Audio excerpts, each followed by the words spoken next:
बिहार विधानसभा चुनाव के बाद राजनीति में मचा भूचाल। बिहार विधानसभा चुनाव के नतीजों ने जहां एनडीए के लिए ऐतिहासिक जीत लिखी, वहीं कांग्रेस और महागठबंधन के लिए ये हार किसी सदमे से कम नहीं रही। जिस रिजल्ट ने एनडीए को डबल सेंचुरी दी, वही नतीजे कांग्रेस और महागठबंधन के लिए बन गए सबसे बड़ा झटका। और सबसे ज्यादा सदमे में है राहुल गांधी। बिहार में कांग्रेस को सबसे बड़ा धक्का लगा है, क्योंकि खुद राहुल गांधी इस कैंपेन में फ्रंट फुट पर थे। तेजस्वी यादव के साथ कंधे से कंधा मिलाकर रैलियों में नजर आए, लेकिन नतीजे आए तो साफ हो गया, ना तेजस्वी का जादू चला और ना ही राहुल का। रैलियों में तेजस्वी यादव के साथ उनकी मौजूदगी और लगातार हमलों के बावजूद जनता ने इस बार युवा नेताओं के बजाय पीएम मोदी और नीतीश कुमार पर फिर से भरोसा जताया।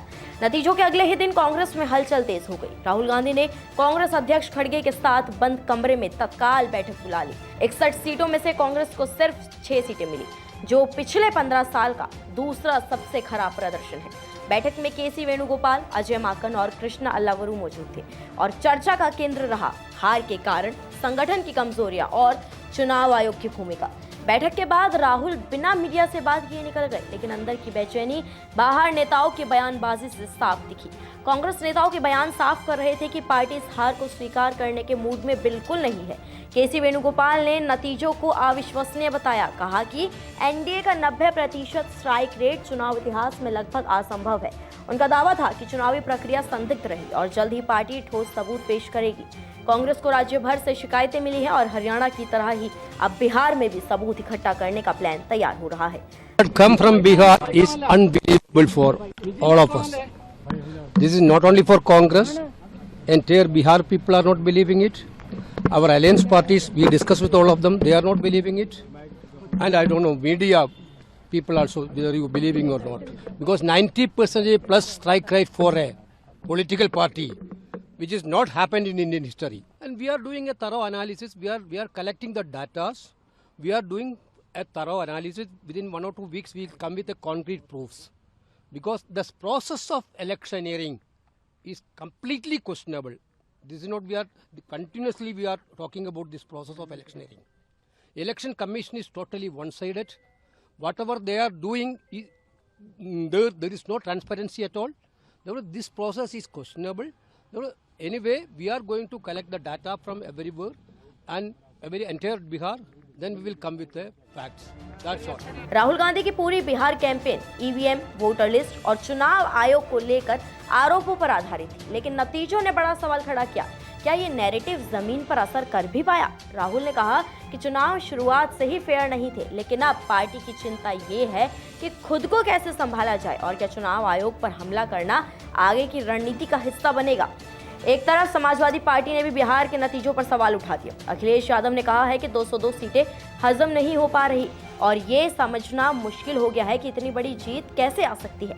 नहीं, इतना सीट जीते हैं, 202 डबल सेंचुरी, हजम नहीं हो रहा। I am not able to understand कि भाई ये रिजल्ट कैसे, अगर 202 आ सकते हैं, 202 आ सकते हैं, तो जिस स्टेट में ज्यादा सीटें हैं, तो अगर 70%, 80% सीटें कोई पॉलिटिकल पार्टी जीत सकती है, तो दूसरी पॉलिटिकल पार्टी भी 90% लोगों के साथ काम करके, 90% लोगों के साथ काम करके मैं समझता हूं उनसे बेहतर परफॉर्म कर सकते हैं। क्योंकि अगर ये बेंचमार्क है, तो इस बेंचमार्क को तो क्रॉस करना ही करना है हमें। उन्होंने कहा कि बीजेपी की मशीनरी बेहद आक्रामक और संगठित तरीके से काम करती है। साथ ही महिलाओं के वोट, योजनाओं के पैसे, परिवारों की मजबूरियां और यूपी बिहार के भारी पलायन जैसे मुद्दों पर भी उन्होंने सरकार पर सीधा सवाल खड़ा किया। अखिलेश ने यह भी साफ किया कि हार से ही सीख मिलती है और यूपी चुनाव अब दूर नहीं है। उन्होंने 2027 के चुनाव के काउंटडाउन तक का जिक्र करते हुए कहा कि अब उनके पास सिर्फ 423 दिन बचे हैं और तैयारी पूरी गति से शुरू हो चुकी है। आज हमारे पास 423, 424 दिन है और यूपी में 403 असेंबली है, तो हमारे पास 20 ही दिन तो स्पेयर में है। तो 20 ही दिन स्पेयर में, बाकी तो हमें काम ही करना है। बीजेपी की जो मशीनरी है, बीजेपी का जो काम करने का तरीका है, बीजेपी जिन इश्यूज को लेकर के ग्रास रूट तक जाते हैं, मान लीजिए उन्होंने अब ये कहना शुरू किया है कि महिलाओं ने बहुत उन्हें वोट दिया है, विमेन वोट ज्यादा मिला है उनको, ये तो बताया जा सकता है, लेकिन आप 10,000 रुपए कब तक देंगे? आप सम्मान का जीवन नहीं देना चाहते हैं। अच्छा, उन महिलाओं को आप 10,000 दे रहे हो जिनके पति, परिवार के लोग एक साथ नहीं रह सकते हैं, देखिए, दुख की बात यह है कि बिहार, यूपी वो स्टेट है जहां के सबसे ज्यादा लोग बाहर जाते हैं, वो अपने परिवार को छोड़ के जाते हैं। परिवार के साथ परिवार की तरह रहें, उसके लिए सरकार काम नहीं कर रही है। बस 10,000 रुपए देकर के वोट ले लिया। यूपी में हम लोगों ने हार से ही सीखा है और हार से ही सीखने का मौका मिलता है। अब सबसे बड़ा सवाल यही है कि कांग्रेस इस हार के बाद किस दिशा में जाएगी। क्या फिर वही रास्ता अपनाएगी जो हरियाणा में भी कोई लाभ नहीं दे पाया, या फिर ये हार पार्टी के भीतर बड़े बदलावों की शुरुआत बनेगी। बिहार के बाद सियासत सिर्फ गर्म नहीं हुई बल्कि उबल रही है। कांग्रेस चुनाव आयोग पर फुल अटैक मोड में है। एनडीए ऐतिहासिक जीत का जश्न मना रहा है और विपक्ष नए रास्ते तलाश रहा है। आने वाले हफ्तों में कांग्रेस चुनाव आयोग और एनडीए को किस तरह घेरती है, अब राजनीति की निगाहें इसी पर टिकी है। फिलहाल इस खबर पर आपकी क्या राय है, कमेंट सेक्शंस में हमें जरूर बताएं। नमस्कार, मैं हूं मानक गुप्ता।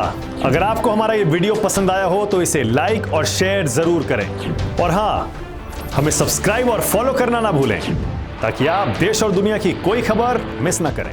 तो जुड़े रहिए हमारे साथ और देखते रहिए न्यूज़ 24।